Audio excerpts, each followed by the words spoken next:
So for me as a guide, I don't notice. But for the cafe and the pub, they notice. Do we have everybody now? Beautiful. Okay, so just in case anybody has forgotten already, my name is Ellie and I'm going to be your tour guide for today through our little snippet of Middle Earth.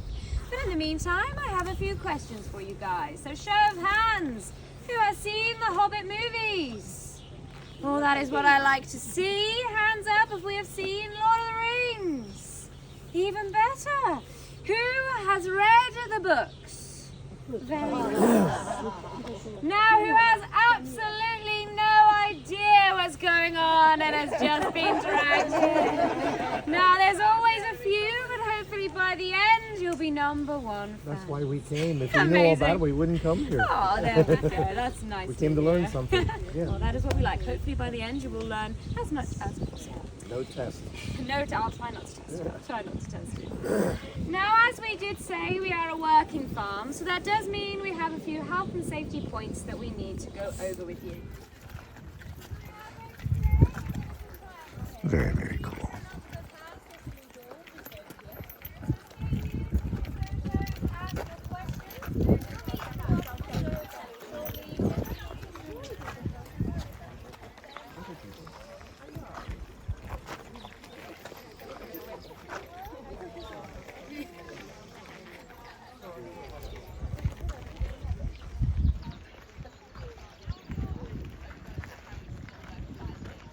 Beautiful area.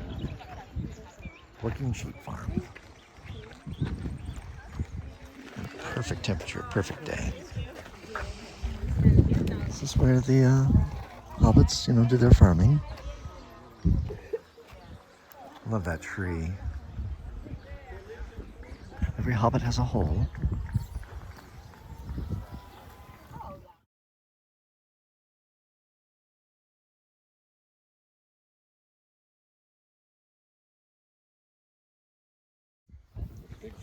Big tree.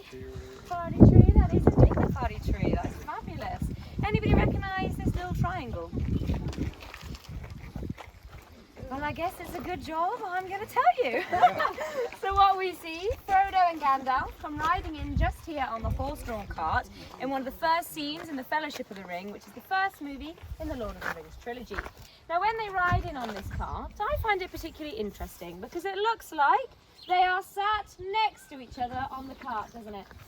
Well, they are not. They are actually sat 3 meters from each other. So the reason for this is that Sir Ian McKellen, who plays our wonderful wizard Gandalf, in real life, he's actually only around 5'10", and then Elijah Wood, who plays the Hobbit Frodo, he is only around 5'5". So that was not going to look like a 7-foot wizard sat next to a 3-foot hobbit. So they sat Gandalf really close to the camera, which makes him look huge. They sit Frodo way in the back, and it makes him look tiny. So this is called forced perspective, as we are forcing the viewer to see what we want them to see.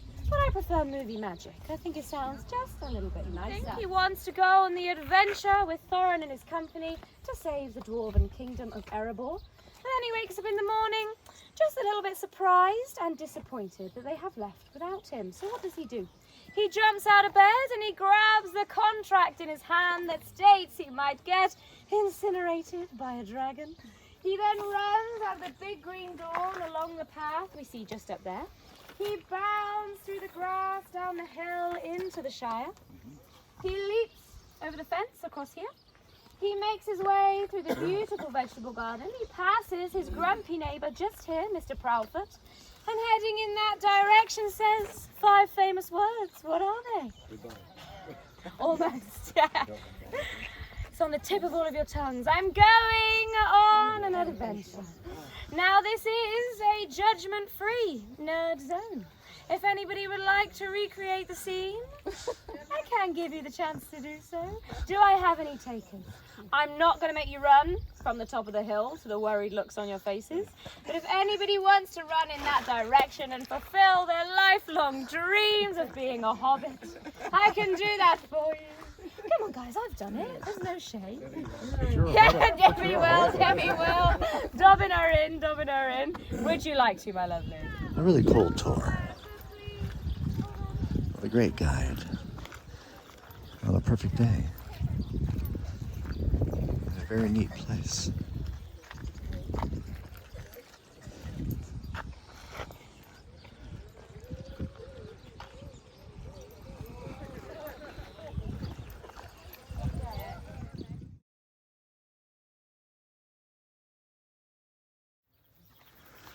Cute little mailbox here. It doesn't open, but get the idea.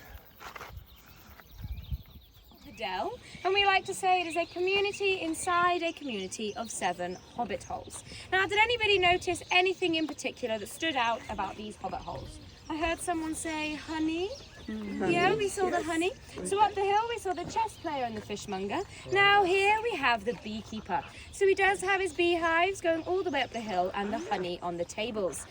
Now that is real honey, and I know it doesn't spoil, but I still do recommend not eating it because I have absolutely no idea how long it has been sat out on that table, and the weather here is not always this dry.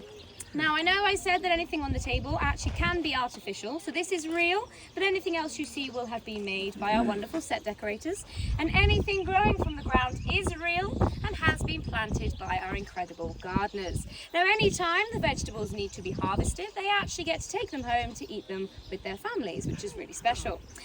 Now, maybe I told a bit of a fib, because sometimes we added a bit of that movie magic to our vegetation. So take a look at the Sackville Baggins orchard here. These are apple, pear and quince trees, but in the movies they were supposed to be plum trees. Now you might be thinking, I don't remember anything about a plum tree. Totally fair enough, because to be honest, neither do I. But Tolkien, he wrote a short line at the end of his book saying he wanted tiny little hobbit children playing and eating beneath plum trees. So Peter Jackson, being the perfectionist that he is, he says, well, I must have it in my movies. However, in New Zealand, plum trees grow to be way too big, so this was not going to be authentic enough. So instead, he plants these trees, he gets his set decorators to strip all of the natural fruit and hand wire artificial plums instead. Now that is quite a lot of hard work and effort. You would expect them to feature so many times in the movies. Not quite. So these trees, they actually only feature for 6 seconds. And none of the plums were even visible. Would you have wanted to work for Peter Jackson? No, probably not. Now again, we do actually have 2 completely artificial trees here in Hobbiton. One can be seen from here. So I want you all to take a look around. And in a few seconds, we're going to point to the tree that we don't think is growing from the ground. So take a look, take a look. I know it's difficult because it's just so good.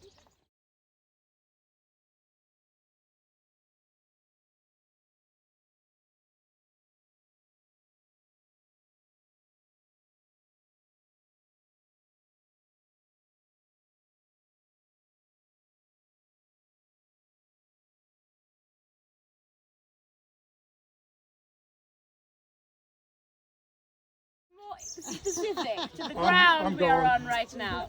You did mention it though, it is the party field. So this is where they filmed Bilbo Baggins' 111th birthday party. But do we know who else's birthday it was? Frodo. It's Debbie. Yes, it's Debbie. Is it actually your birthday? No. No? It's his birthday tomorrow. Your birthday tomorrow, okay. It was actually Frodo's. So Frodo and Bilbo share the same birthday on the 22nd of September. So if you know anyone with a birthday then, that is International Hobbit Day, and it is internationally renowned, not just here. So they did share the same birthday, and Frodo turned 33. Now the filming of that scene, it actually took them 4 days and 3 nights. How do we keep adults happy and partying for 4 days? Drink. Yes, we do. We give them just a little bit of alcohol. So that is exactly what they did. They brewed a beer, especially for the filming of that scene. That was just 1% alcohol. And they named it Sober Ring Thought pun intended, of course. So when we see that scene, it is pretty much just a bunch of people dressed as little people getting quite drunk, which is rather lovely. Now, I want you guys to take a look at the tree here. We've talked about trees quite a lot, but this one is even more special. Now, it is around 120 years old and was a deciding factor in this area becoming Hobbiton. So I mentioned to a few of you up on the hill, they had actually a few other places in mind to film Hobbiton in separate locations. They saw the tree and were like, okay, this can be the party tree. We can film the party scene just here. They then came to the land and quickly realised they could quite easily do the whole of the Shire right here. However, just before, the family had actually contracted to have the tree chopped down. So the guy did come around with his saw at the ready. He took one look and he was like, no way, this tree is far too big. It is just going to have to stay. Oh, what a shame. It meant the family got to own a movie set. So I'm pretty sure they were happy he did not bring a bigger saw that day. And imagine if he had, you guys would not be here with me standing here. Now also, I did say it is around 120 years old, which does mean we believe it to be germinating at the time of World War I, when Tolkien was writing his Legendarium. So it is quite lovely to say that the tree is almost as old as Middle-earth itself, which is rather special. Now, are we ready to head towards quite a famous yellow door? Right, we are actually going into a hobbit hole. Home.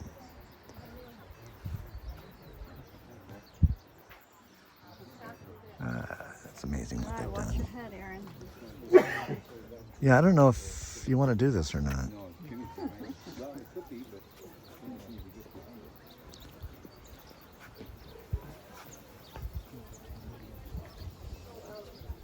Proudfoot's bellbird honey.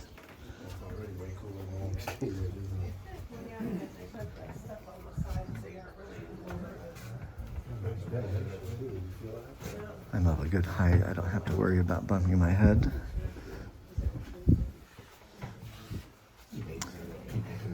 Oh, it is.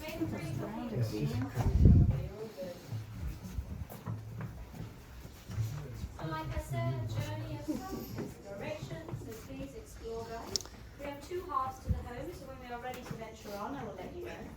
Now this is the Proudfoot family home. I mentioned the Proudfoot at the very beginning when Bilbo goes on his adventure.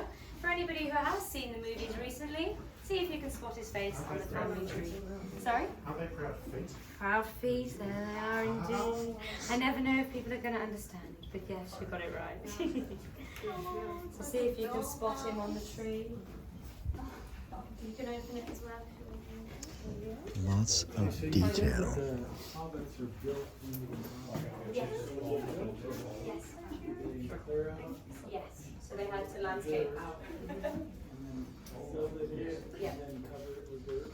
So only the ones built on top. So all the other hobber holes. And we're allowed to pick up anything. You can lay on the And they bed. landscaped it properly to the standards of New Zealand, hence why the steel rods are proper Whatever we retaining want to walls. do. So those are meant to last.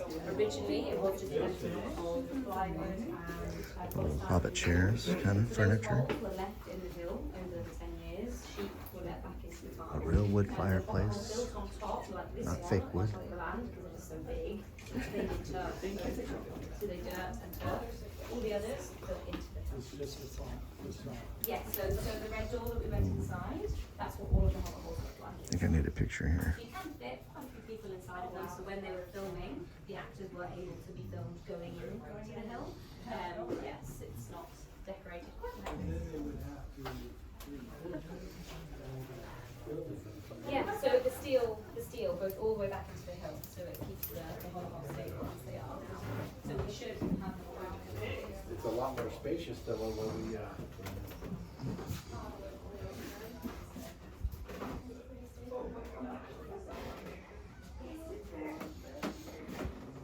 Everything's scaled.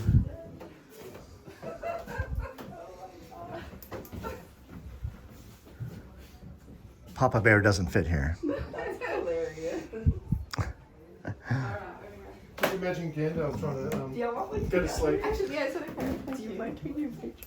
Yeah, that's not going to work for Gandalf. Hilarious. I'll take a couple. My face off.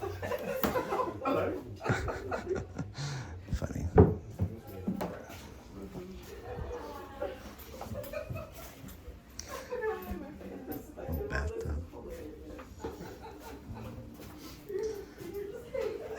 Amazing detail. Oh, good buddy. We know what this place is, a little bathroom. Okay.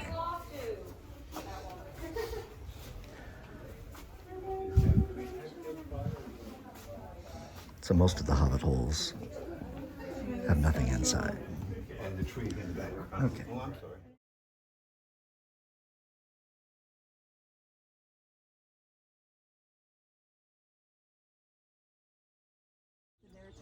So the narratives we tell you if you want to know.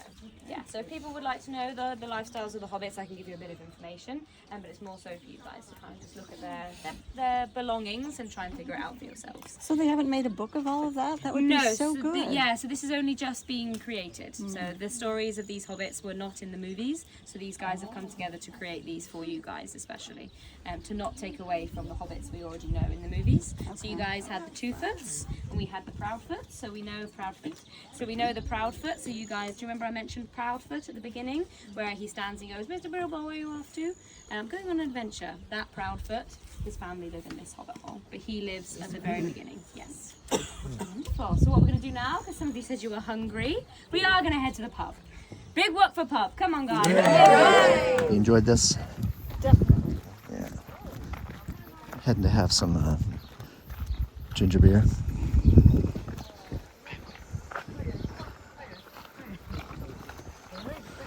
Going over the stone bridge.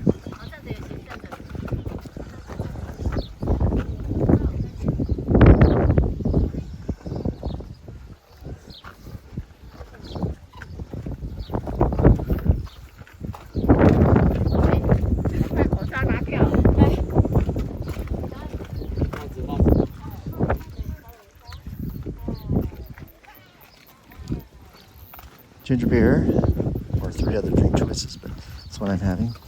And then an incredible buffet lunch before we head back to the ship. About an hour and a half drive back. Today's been stupendous. Very, very cool place. Beautiful. Perfect weather. It rains here a lot.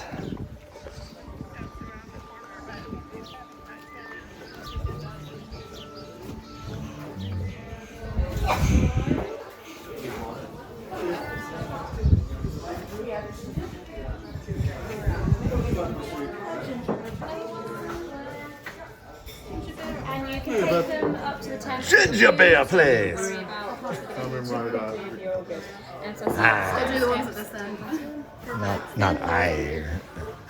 Tents over there. Yep, round the back, stone steps, you'll see it. Can't miss it. Is it supposed to be hot outside? Oh, okay. So this is the... Birds flying in and out.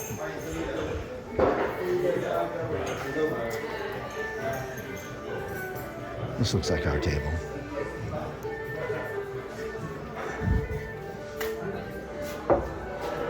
All right, this is our spot. I am going to use this. Ah, amazing.